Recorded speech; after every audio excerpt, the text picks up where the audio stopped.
आपका स्वागत है हमारे रामदेवी ऑफिशियल चैनल में। आज मैं लेकर आई हूँ बहुत सुंदर सा प्यारा सा 15 अगस्त के अवसर पर एक सुंदर सा प्यारा सा गीत। एक बार आप लोग जरूर सुने, अच्छा लगे तो लाइक कमेंट शेयर जरूर करें। चैनल पर नए हैं तो चैनल को सब्सक्राइब जरूर कीजिएगा।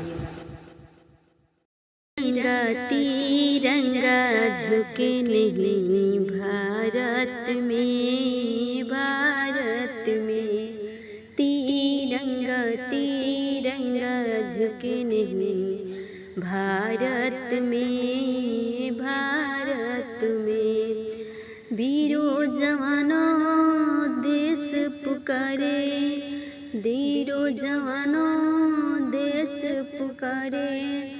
तिरंगा याद रखना भूल न जाना, तिरंगा याद रखना कहीं भूल न जाना। तिरंगा तिरंगा झुके नहीं भारत में, भारत में वीरों जवानों देश पुकारा, वीरों जवानों देश पुकारा। तिरंगा को याद रखना कहीं भूल न जाना।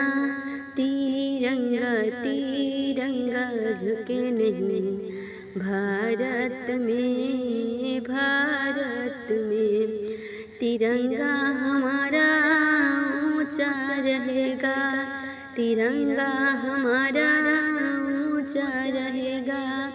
वीरों जवानों लौट के आना, वीरों जवानों लौट के आना।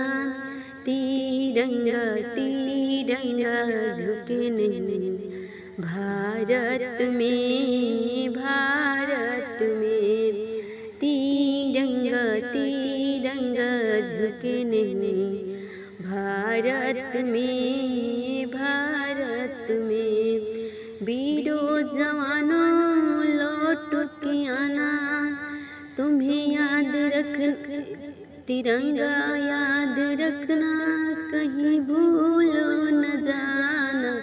तिरंगा तिरंगा झुके नहीं भारत में।